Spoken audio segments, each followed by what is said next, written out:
तो आज अपने किचन से आप लोगों के साथ शेयर करूंगी मैं बिल्कुल बेकरी स्टाइल ज़ीरा बिस्किट्स की रेसिपी। सबसे अच्छी बात यह है कि इसको हम बना के तैयार करेंगे बिना ओवन के और बिना मक्खन के, और इतने खस्ता और मज़ेदार ये बन के तैयार होते हैं। एक अंडे का इस्तेमाल करूंगी, उससे तकरीबन 2 किलो के जितने बिस्किट्स आप बना के तैयार कर सकते हैं। और फिर आप देखें कि बेकरी से अगर आप 2 किलो ज़ीरा बिस्किट्स लेते हैं तो इसकी क्या कीमत पड़ती है और घर में कितना आसान और कम खर्च में आप इसको बना के तैयार कर सकते हैं। बिस्मिल्लाहिर्रहमानिर्रहीम, अस्सलाम वालेकुम and welcome back to my YouTube channel. मैं हूं सिद्रा और आज हम बना रहे हैं ज़ीरा बिस्किट्स। तो फिर आइए रेसिपी शुरू करते हैं। तो मक्खन की जगह पर यहाँ हम इस्तेमाल कर रहे हैं घी का, और घी आपने कोशिश करके रूम टेम्परेचर का लेना है, वरना सेमी सॉलिड घी होना चाहिए, एकदम सख्त नहीं। घी लिया है 1/4 कप, और यहाँ हमने कुकिंग ऑयल का इस्तेमाल बिल्कुल भी नहीं करना। या तो आप इस जगह पे बटर का इस्तेमाल करें या फिर आप घी का इस्तेमाल कर सकते हैं। और यहाँ पर घी के अंदर शामिल की है आधा कप की जितनी पिसी हुई चीनी। अब पिसी हुई चीनी के साथ घी को आपने अच्छे से मिक्स करना शुरू कर देना है। शुरू में आप देखेंगे कि ये दोनों ही सिमट के एक जगह पे हो जाएंगे, लेकिन जैसे जैसे आप इसको मिक्स करते जाएंगे और घी के साथ चीनी मिक्स होती जाएगी, ये मिक्सिंग के दौरान जो हीट डेवलप होती है उसकी वजह से ये वापस से सॉफ्ट और लूज़ होता चला जाएगा। तो ये देखें, मैं इसे मिक्स करती रहूँगी और लगभग कोई 1 से 2 मिनट तक हम इसे मिक्स कर रहे हैं। बीटर का इस्तेमाल मैंने नहीं किया, बिना किसी मशीन के ही आज हम इसको बना के तैयार करेंगे और लगभग 1 से 2 मिनट का ही टाइम लगता है। जब आप ये देखें, अब ये बिल्कुल सफ़ेदी माइल हो चुका है।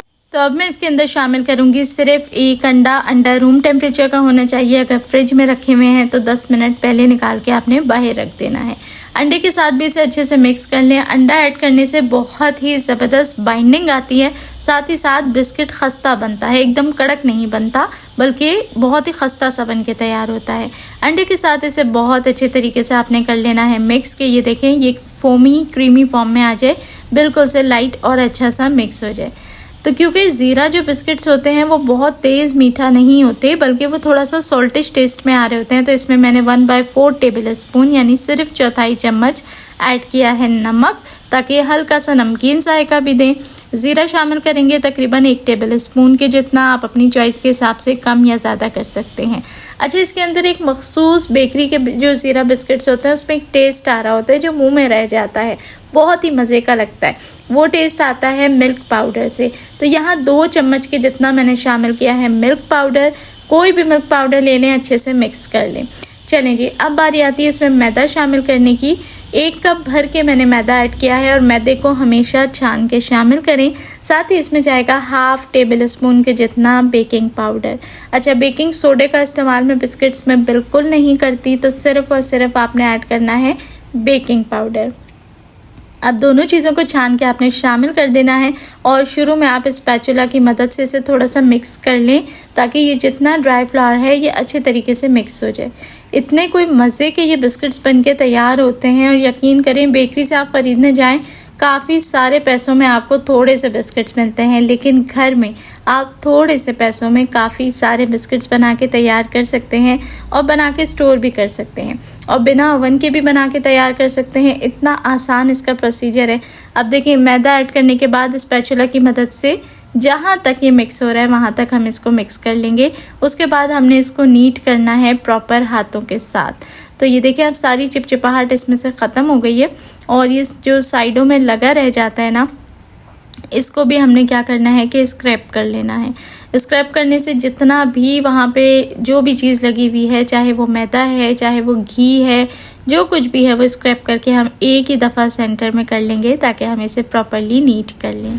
अच्छा, जिन लोगों के पास ओवन की सहूलत मौजूद है वो इसको ओवन में भी बना के तैयार कर सकते हैं। मैंने पहले भी 1 से 2 दफ़ा आपके साथ ज़ीरा बिस्किट्स की रेसिपी शेयर की है, जिसको मैंने पतीली में बनाना सिखाया है।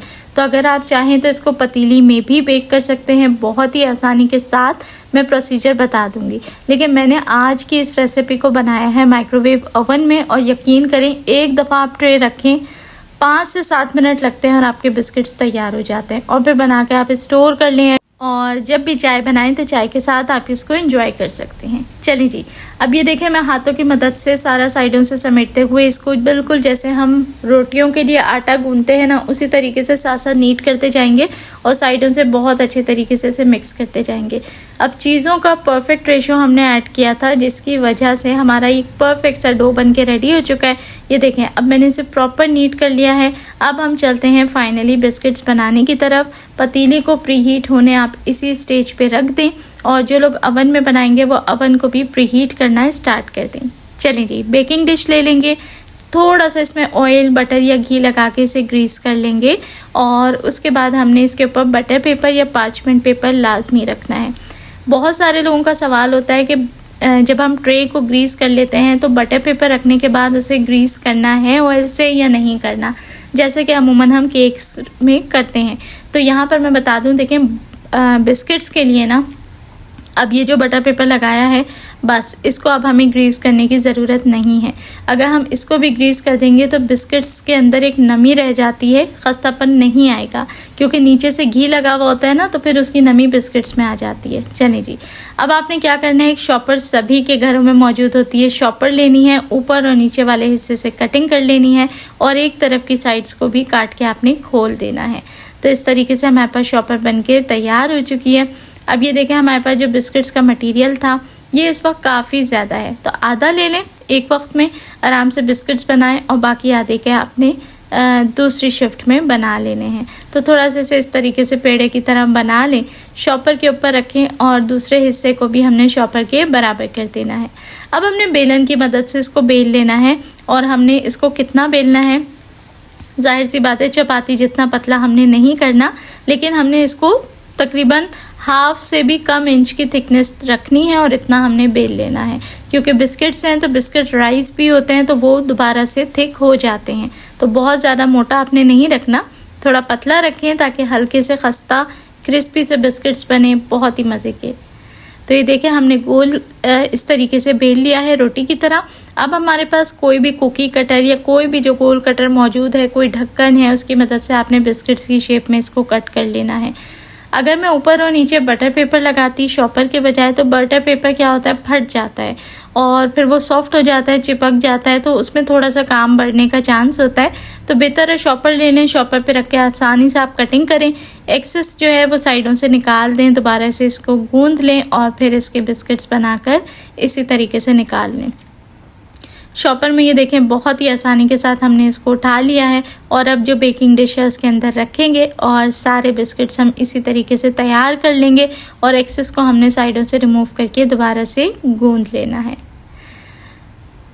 तो ये देखें जनाब, माशाल्लाह से हमारे सारे बिस्किट्स ट्रे में अरेंज हो चुके हैं। ऐसी माशाल्लाह से इस क्वांटिटी के साथ मैंने 3 से ज़्यादा ट्रेस बना के तैयार की थी, 3 ट्रे कंप्लीट बनी थी और थोड़े से 2-4 बिस्किट्स थे जो अलग से थे। तो इस तरीके से माइक्रोवेव ओवन के अंदर मैंने बना के रेडी किए हैं। 180 डिग्रीज़ के ऊपर 7 से 8 मिनट या जब तक कि खूबसूरत सा गोल्डन ब्राउन सा कलर ना ले लें तब तक आपने इसको बेक करना है। पतीली में बेक करेंगे तो आपने प्री हीट करने के बाद इसको 20 से 25 मिनट तक रखना है। तो ये देखें माशाल्लाह से हमारे ज़बरदस्त से ज़ीरा बिस्किट्स तैयार हैं। वायर रैक पे रख दें थोड़ी देर ताकि ठंडे होकर अच्छे खस्ता और क्रिस्पी हो जाएं और अब आप इसको चेक करें। ये देखें माशाल्लाह बहुत ही खस्ता, बहुत ही मज़ेदार है, ज़रूर ट्राई करें। रेसिपी कैसी लगी एक प्यारा सा कमेंट करके मुझे ज़रूर बताएं। अच्छी लगी हो तो लाइक करके आगे दोस्तों के साथ शेयर करें और चैनल पर नए हैं तो सब्सक्राइब करें। अपना रखें ढेरों ख्याल। देखने वाले सभी लोगों का बेहद शुक्रिया।